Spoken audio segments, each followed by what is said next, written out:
again, Galush, and welcome to another edition of Shooting Plink. Today we're going to be doing another knife review. This one's going to be Schrade. I know you hear a lot about these, that they're good for beginners and what have you. I'm not impressed with these knives, I'll tell you that right up front. We're going to throw them, and they're okay to half spin up close. About 10 feet is the max on most of it for spinning. I will show you though, I have not straightened this one out on purpose. Now, it doesn't come with too bad of a sheath. It is a nice little sheath. That's the best thing I got to say about them. Take a look at that one. That's the tip. It hasn't been thrown that much, and I would say that it's probably not going to take much more to break that one. To me, they're handle heavy rather than blade heavy. They're not real. They're supposed to be balanced. Well, I guess to a certain extent.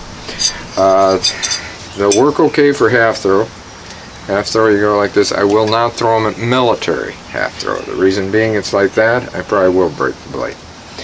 I hold them down here for when I'm going to half spin them. And as far as full spin, when I'm back at 10 feet, I'll grab them down here. If I'm at 13 feet, I'll grab them about right here.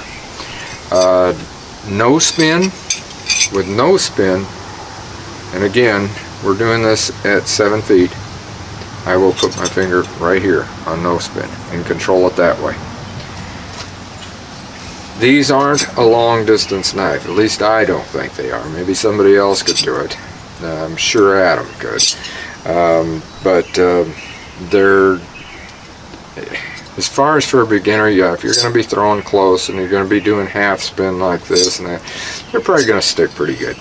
Like I said, we're going to go down. I wish I had that straight. It's been sticking with it bent like that, but I'm going to have to straighten it out. Anyway, we're going to throw them at 7, 10, and 13 feet. I don't even think I'll try the 16-foot mark because it seems like there's a lot of clanging at that point. You'll notice I've got tape on them.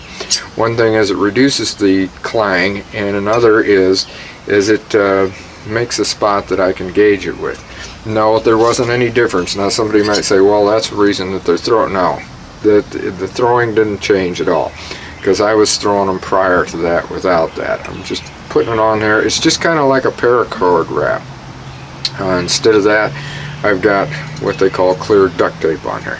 So let's take them down there. We're going to start off at 7. We're going to do a no spin, half spin, and then we're going to go back and do our full spins. So we're going to turn around here and we're going to start throwing. Good, we're going to go no spin first, see what we do.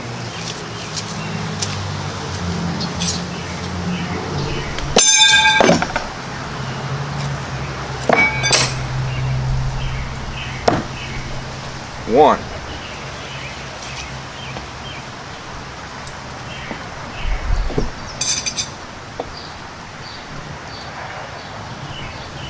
And the one that's stuck, believe it or not, is the bent one.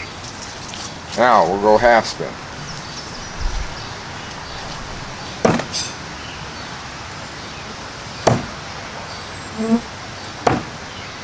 Alright, all three. That's what I said. Half spin's pretty good, and I was throwing that actually from about, I'd say about 8 feet, 8, 9 feet.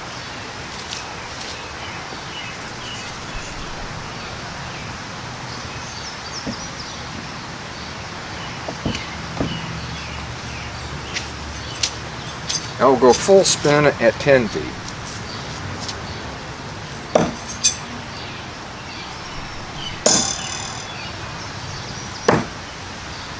That's pretty good. We're back to 13 feet. We're going to try full spin.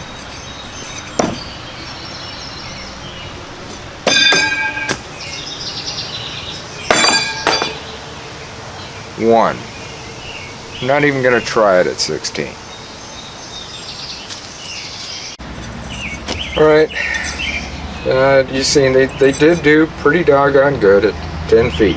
I'll give you that.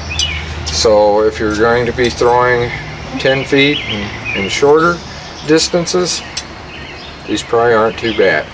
Now I'll show you on the 10 feet what I did is right here. 13 feet, that, you know, then you're choking up even more with those like that. These are just not all that great.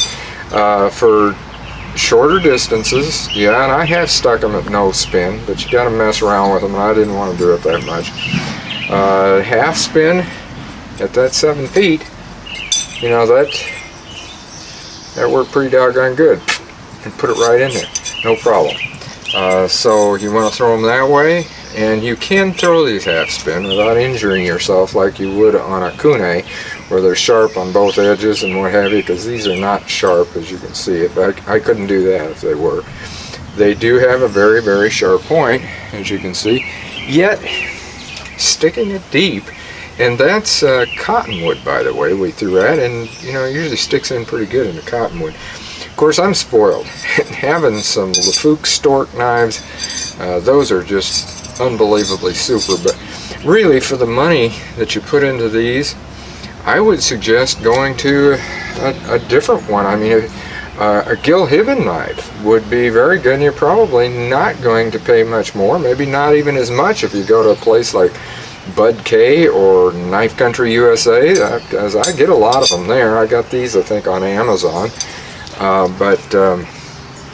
Yeah, I'd go to something like that, because there's that, what is it, SZCO brand. I don't even know if they got a pronunciation, if it stands for something or what. Got those off of Knife Country, and those are pretty doggone good stable knives. And I've done a couple of reviews on those, by the way. So I'm impressed with those. Those would work good, and the money you'd put into these, you know, get those. I got those for about $20-some for the set of 3. And the Hibben knives the same way. There's some pretty good ones of those. And so, you know, as I said, if you just want a knife like this and you want to try them, fine. But, you know, plan on 10 feet, and if you're only going to throw 10 feet, that's fine. They're going to work good, and you may be able to get more out of them if you really work with it, but I don't want to work with it that much. So until next time, shoot safe and have a great day of plinking.